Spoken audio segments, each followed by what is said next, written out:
साथियों, कृषि विज्ञान में आप सबका स्वागत है। साथियों, इस समय हम आपको एमसीक्यू पढ़ा रहे हैं, वो भी जनरल एग्रीकल्चर के। ठीक है। दूसरा जो चल रहा है इस चैनल पे वो है आपका हॉर्टिकल्चर, उसके भी एमसीक्यू चल रहे हैं और इसमें हम 25-25 एमसीक्यू हर लेक्चर में डिस्कस करते हैं। तो आज के 25 क्वेश्चन जो है कुछ इस प्रकार से हैं, जिसका पहला सवाल है how many ppm of chlorine solution should be used to clean the floor of a milking parlour.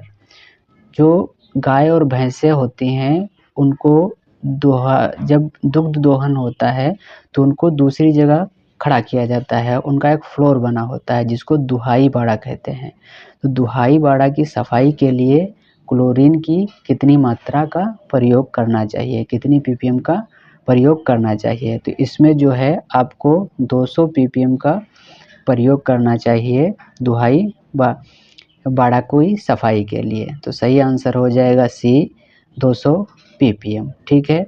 ऐसा क्यों? अगर हम कम ppm का प्रयोग करते हैं, यानी कि अगर 100 ppm का प्रयोग करते हैं या 300 ppm का प्रयोग करते हैं, अधिक ppm का प्रयोग करते हैं क्लोरीन का, तो क्या होगा, जो रोगाणु है वो पूरी तरह से नहीं नष्ट हो पाएंगे। और अगर ज़्यादा का प्रयोग करें तो हो सकता है उसके जो हमारा दुहाई का बाड़ा है उसकी फर्श या हमारे जो पशु हैं उनको नुकसान हो जाए। इसीलिए जो एडिक्वेट अमाउंट है क्लोरीन सॉल्यूशन का वो होना चाहिए 200 ppm दुहाई बाड़े के सफाई के लिए। सवाल नंबर 2 है which organ is affected by mastitis disease in animals. ये हम पहले क्वेश्चन डिस्कस कर चुके हैं, इसलिए इसका आंसर आप हमें जो है कमेंट बॉक्स में दीजिए। अगला सवाल जो है वो क्या कहता है, what changes occurs in chemical properties of milk due to mastitis. ये सही है। ये जो मेस्टाइटिस रोग है जिसको थनैला रोग कहते हैं, इसके होने से जो मिल्क है, मिल्क की रासायनिक गुण में क्या अंतर आता है? तो इसका जो रासायनिक परिवर्तन है, एक तो हो जाता है लैक्टोज की कमी, दूसरा क्या हो जाता है क्लोरीन की अधिकता, जिसके वजह से हमारा दूध कैसा हो जाता है, खारा हो जाता है। कैसा हो जाता है? खारा हो जाता है। इसलिए इसका सही आंसर हो जाएगा C, lactose decreases and chlorine increases. ठीक है। अगला सवाल, सवाल नंबर 4 है which soil type has maximum field capacity. ठीक है, फील्ड कैपेसिटी। तो ये पहले सबसे समझ लें कि जो क्षेत्र क्षमता या मृदा की फील्ड कैपेसिटी क्या होती है। जब हम सिंचाई करते हैं तो सिंचाई करते समय पानी को भरते हैं और पानी भरते समय क्या होता है, काफ़ी पानी हमारा लीचिंग के द्वारा नीचे चला जाता है, लेकिन जो सॉइल के कण होते हैं उसमें कुछ पानी रह जाता है, जिसको हम लोग क्या बोलते हैं, खेत की नमी बोलते हैं। क्या बोलते हैं? नमी बोलते हैं। वो जो हमारे सॉइल के पार्टिकल्स हैं उसके ऊपर चिपके रहते हैं। किस पे? सॉइल के पार्टिकल्स पे चिपके रहते हैं।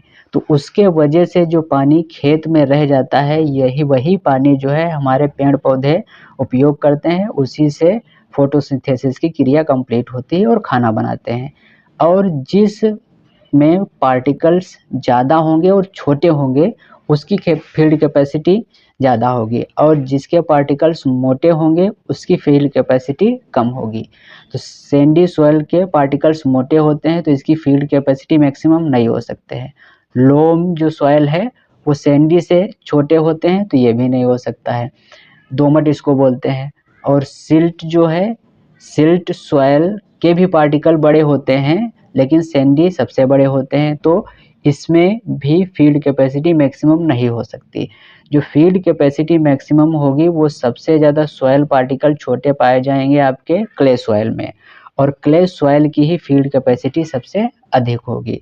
इसलिए इसका सही आंसर हो जाएगा डी, क्ले सॉइल।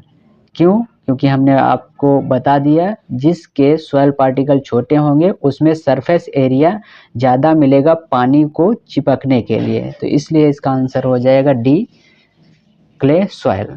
उम्मीद है समझ में आया होगा ये क्वेश्चन। अगला सवाल है eight which temperature thermophilic bacteria grows best, किस तापमान पर जो थर्मोफिलिक बैक्टीरिया हैं वो अच्छी तरीके से ग्रो होते हैं। तो 3 प्रकार के बैक्टीरिया होते हैं, किसके आधार पे, टेम्परेचर के आधार पे। किसके आधार पे, टेम्परेचर के आधार पे। एक होता है साइक्रोफिलिक, एक होता है मीजोफिलिक, और जो अंतिम होता है वो थर्मोफिलिक होता है। मीजोफिलिक के लिए 20 डिग्री सेंटीग्रेड से कम टेम्परेचर चाहिए, less than 20 degree centigrade.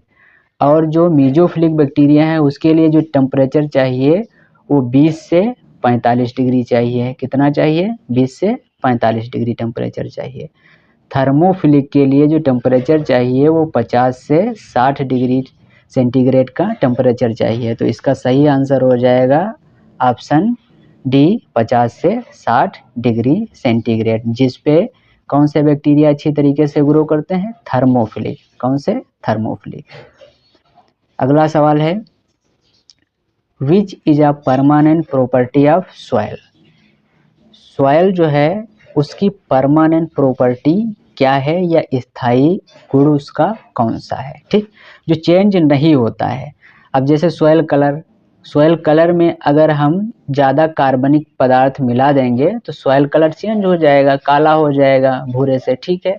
Soil structure, जुताई करने पे सॉइल की स्ट्रक्चर अगर जो है ग्रेनुलर है तो उसको तोड़ा जा सकता है, और लेमिनार है तो उसको भी तोड़ा जा सकता है। यानी जितने प्रकार के सॉइल टाइप्स हैं स्ट्रक्चर में वो सब तोड़े जा सकते हैं। तो ये भी इसकी स्थायी जो है प्रॉपर्टी नहीं है।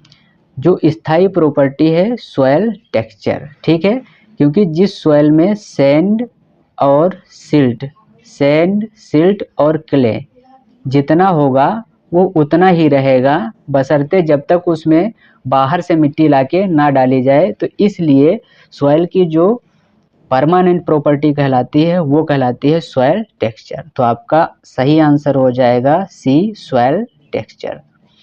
अगला सवाल जो है वो कहता है, what is the primary cause of FMD disease. मुंहपका खुरपका रोग का मुख्य कारण क्या है, यह भी हम पढ़ा चुके हैं, तो इसको भी आंसर आप कमेंट में दीजिए, ठीक है।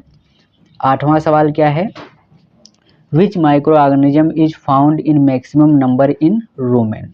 रूमेन कहाँ पाया जाता है, रूमेन जो है हमारे जो गाय भैंस हैं उसमें अमाशय का प्रथम भाग जो है वो क्या कहलाता है, रूमेन कहलाता है। क्या कहलाता है, रूमेन कहलाता है। और जो पाया जाएगा वो जाहिर है बैक्टीरिया पाया जाएगा। क्या पाया जाएगा, बैक्टीरिया। और कैसे, बेनिफिशियल बैक्टीरिया पाए जाएंगे, ना कि हार्मफुल। तो इसका सही आंसर हो जाएगा बी, बैक्टीरिया। जो हमारे एनिमल्स हैं उसमें उनके रूमेन्स में मैक्सिमम नंबर में पाए जाते हैं, ठीक है। अगला सवाल है एसर्शन और रीजन के वाला। कह रहा है Sahiwal is a milk breed of cow. Sahiwal जो है गाय की दुधारू नस्ल है, ठीक है। फिर कह रहा है Sahiwal cow has high milk yield and long lactation period, ठीक है। दूसरा रीजन जो है वो कह रहा है कि साहीवाल जो है हाई मिल्क यील्डिंग वाली और लंबे लैक्टेशन पीरियड यानी ज़्यादा समय तक दुग्ध देने वाली गाय है। तो इसका एसर्शन तो सही है, साहीवाल जो है आपका दुधारू नस्ल है, और इसका रीजन भी सही है जो कि हाई यील्ड के लिए जानी जाती है, मिल्क यील्ड के लिए, और लॉन्ग लैक्टेशन पीरियड के लिए भी जानी जाती है। तो इसका एसर्शन रीजन दोनों सही हैं, और रीजन जो है एसर्शन की करेक्ट एक्सप्लेनेशन करता है, इसलिए इसका सही आंसर हो जाएगा both A and R are true and R is the correct explanation of A, इसलिए इसका सही आंसर है ए। अगला सवाल है वो कहता है which bio stimulant group protect plant from biotic and abiotic stresses, ठीक है। तो बायो स्टिमुलेंट वो कौन है जो प्लांट के बायोटिक और एबायोटिक स्ट्रेस को क्या करता है, प्रोटेक्ट करता है। यानी बायोटिक स्ट्रेस में क्या हो जाएंगे हमारे इंसेक्ट पेस्ट, ठीक है। एबायोटिक में क्या हो जाएगा, टेम्परेचर हो जाएगा, ह्यूमिडिटी हो जाएगा, और आपका जो वाटर है, इन्वायरमेंटल फैक्टर जितने हैं वो सब एबायोटिक में आ जाएंगे। तो उसको प्रोटेक्ट करने वाला वो कौन सा बायो स्टिमुलेंट है, तो उसका एमिनो एसिड जो है और प्रोटीन हाइड्रोलाइसेट्स जो है, ये दोनों प्रोटेक्ट करते हैं बायोटिक और एबायोटिक हम फैक्टर से हमारे प्लांट को। तो इसलिए इसका सही आंसर हो जाएगा डी। अगला सवाल है red soils are mainly found in which state, तो इसका सीधा आंसर है आपका तमिलनाडु। तमिलनाडु में रेड सॉइल पाई जाती है, ठीक, इसलिए इसका सही आंसर है बी, तमिलनाडु। अगला सवाल जो है 12, old alluvial soil is known what. Old alluvial soil जो है उसको क्या कहा जाता है, ठीक है, तो इसको क्या कहते हैं, बांगर कहते हैं। क्या कहते हैं, बांगर कहते हैं, इसलिए इसका सही आंसर हो जाएगा ए, बांगर। अगला सवाल है 6 daily labourers are required for a dairy farm having 30 cows. 30 गायों के लिए 6 मजदूर चाहिए डेली डेयरी फार्म के लिए जिसके पास 30 गायें हैं। फिर कह रहा है 1 labour is required for every 5 milk animals. Reason कह रहा है कि एक लेबर चाहिए प्रत्येक 5 दुधारू नस्लों के रख रखाव के लिए, ठीक। तो अगर 30 के लिए चाहिए 6, तो एक के लिए कितना चाहिए, मतलब कि एक लेबर कितना काम करेगा, 6 पंचे 30, यानी 5 दुधारू नस्लों की देखभाल करेगा। तो यहाँ पर एसर्शन भी ठीक है, रीजन भी ठीक है, और रीजन एसर्शन की कंप्लीट व्याख्या करता है, इसलिए इसका सही आंसर हो जाएगा A. Both A and R true and R is the correct explanation of A, ठीक। अगला सवाल, a goat requires about 0.9 to 1 square metre floor space. एक जो बकरी है उसके रहने के लिए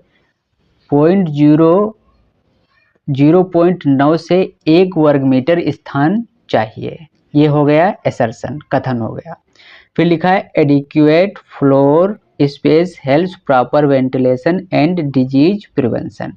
अगर प्रॉपर स्पेस मिलेगा हमारी बकरियों को बकरी के बाड़े में, तो प्रॉपर वेंटिलेशन होगा, यानी हवा का आवागमन बढ़िया होगा, और डिजीज प्रिवेंशन भी हो सकता है, यानी अगर एक बकरी को है तो वो दूसरी बकरी में फैलने में समय लेगा। इसलिए एसर्शन भी सही है और रीजन भी सही है। एसर्शन जो है करेक्ट एक्सप्लेनेशन है, रीजन जो है करेक्ट एक्सप्लेनेशन है एसर्शन का, इसलिए इसका भी सही आंसर हो जाएगा ए। अगला है nitrous oxide is used to anaesthesia in veterinary practices. पशु चिकित्सा में नाइट्रस ऑक्साइड का उपयोग एनेस्थेसिया के लिए किया जाता है। ये हो गया हमारा कथन। जो रीजन है वो क्या है, nitrous oxide act as anaesthetic gas. जो नाइट्रस ऑक्साइड है वो एनेस्थेटिक गैस के रूप में काम करता है।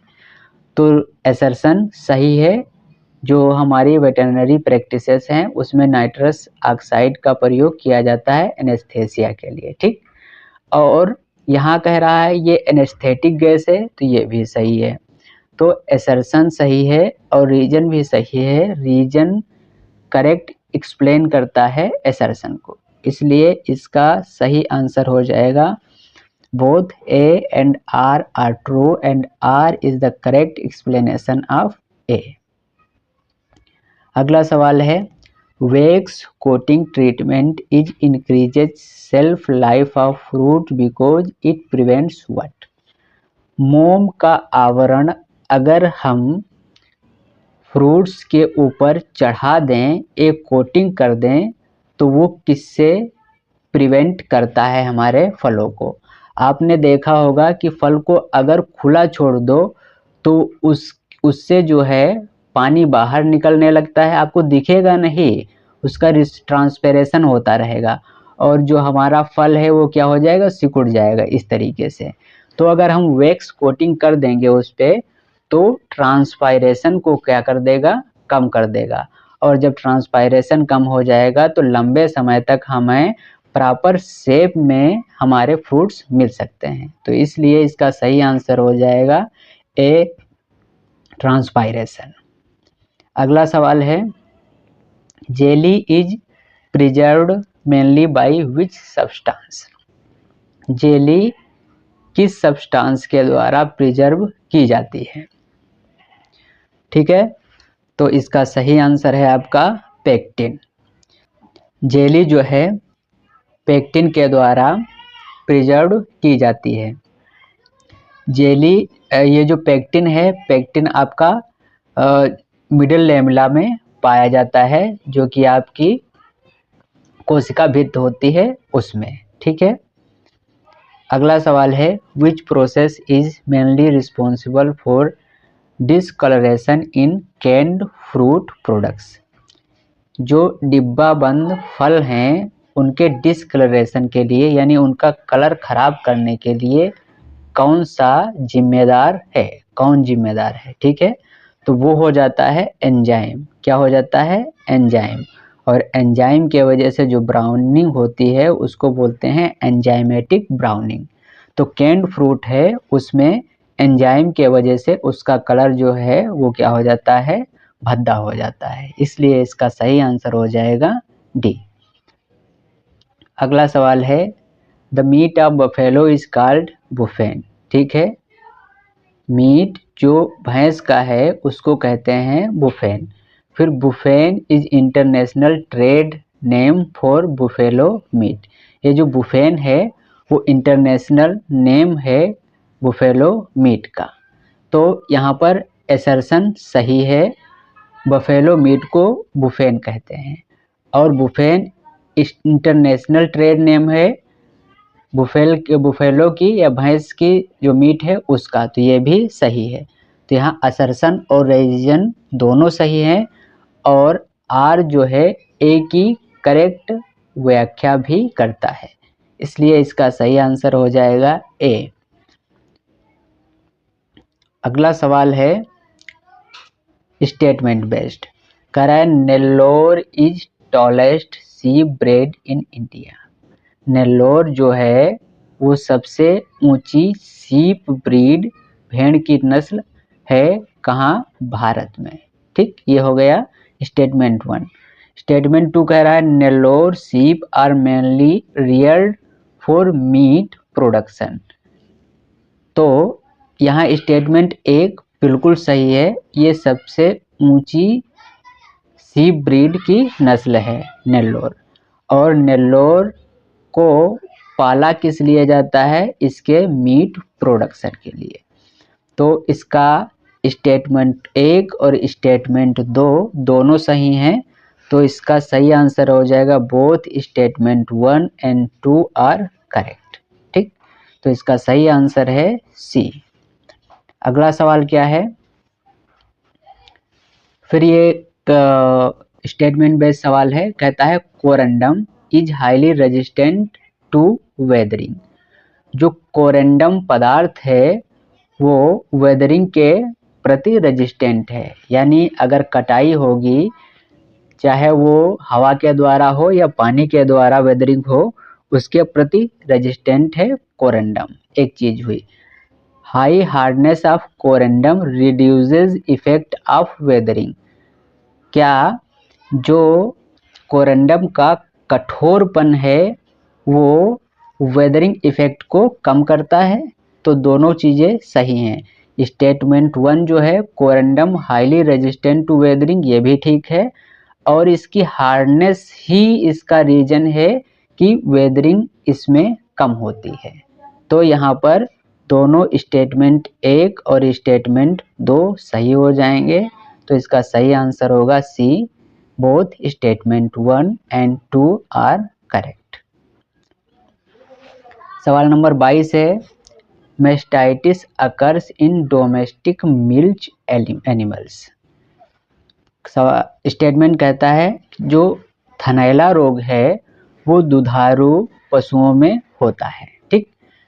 स्टेटमेंट 2 कह रहा है mastitis mainly affect the memory gland of animal. ठीक है। तो दूसरा स्टेटमेंट जो है कह रहा है क्या दुग्ध ग्रंथियों को प्रभावित करता है मेस्टाइटिस, तो ये भी सही है। तो स्टेटमेंट 1 और स्टेटमेंट 2 दोनों सही हैं, इस वजह से इसका आंसर हो जाएगा both statement 1 and 2 are correct. अगला सवाल है, सवाल कहता है Suffolk is largest sea breed in world. अभी नेल्लोर की बात की गई थी, यहाँ पर क्या है सुफोक। सुफोक जो है वो भारत में था। नेल्लोर भारत की सबसे ऊंची सी ब्रीड है और सुफोक जो है ये विश्व की सबसे ऊंची नस्ल है भेड़ की। ठीक। फिर स्टेटमेंट 2 क्या कह रहा है, Suffolk sheep are mainly known for meat quality. तो कह रहा है क्या सुफोक सीप जो है वो सिर्फ मीट क्वालिटी के लिए जाना जाता है। तो यहाँ पर सुफोक जो है विश्व में सबसे ऊंची नस्ल है भेड़ की, ये भी सही है। और स्टेटमेंट 2 जो कह रहा है केवल मीट पर्पज के लिए इसे जाना जाता है, तो ये भी स्टेटमेंट सही है। तो इसका भी हो जाएगा both statement 1 and statement 2 are correct. तो इसका सही आंसर हो जाएगा सी। सवाल नंबर 24 है जो कहता है USLE is used to estimate soil erosion. क्या जो USLE है सॉइल इरोजन को रोकता है। फिर कह रहा है USLE वाज डेवलप्ड बाय किसके, विस्मियर और स्मिथ के द्वारा डेवलप की गई है। तो इन दोनों कथनों में आपको बताना है कौन से स्टेटमेंट सही हैं। तो USLE जो है सॉइल इरोजन को एस्टिमेट करता है, ये बात ठीक है, और इसको डेवलप किया था विस्मियर और स्मिथ ने, तो ये भी सही है। तो इसका सही आंसर हो जाएगा both statement 1 and statement 2 are correct. ठीक है। ये जो USLE है इसका फुल फॉर्म होता है यूनिवर्सल सॉइल लॉस इक्वेशन। क्या होता है, यूनिवर्सल सॉइल लॉस इक्वेशन। ठीक है। अगला सवाल, सवाल नंबर 25 है opium is obtained from which plant. अफीम किस पौधे से प्राप्त होता है। तो क्या ये कैनबिस सटाइवा से प्राप्त होता है, नहीं। क्या ये पापावर सोमिनिफेरम से प्राप्त होता है, हाँ। इसका सही आंसर हो जाएगा पापावर सोमिनिफेरम। निकोटियाना टेबेकम से नहीं, एट्रोपा बेलाडोना इससे भी नहीं। तो इसका सही आंसर हो जाएगा आंसर बी, पापावर सोमिनिफेरम। इससे क्या प्राप्त होता है, अफीम प्राप्त होता है। ये रहे आपके आज के 25 सवाल। जो 2 सवाल छोड़े हैं उनका आप आंसर कमेंट में दीजिए, और अगर ये लेक्चर आपको ठीक लगते हैं तो इनको और लोगों के पास शेयर कीजिए ताकि उनको भी इसका फ़ायदा हो। जैसे ही ये हमारा जनरल एग्रीकल्चर का पोर्शन ख़त्म होता है, हम फिर आपके लिए जो स्टैटिक पोर्शन या जिसको कह लें आप डिस्क्रिप्टिव टाइप के लेक्चर लेके आएंगे। आपने इतने धैर्य से इस लेक्चर को सुना, देखा, सराहा, इसके लिए आपका बहुत बहुत धन्यवाद।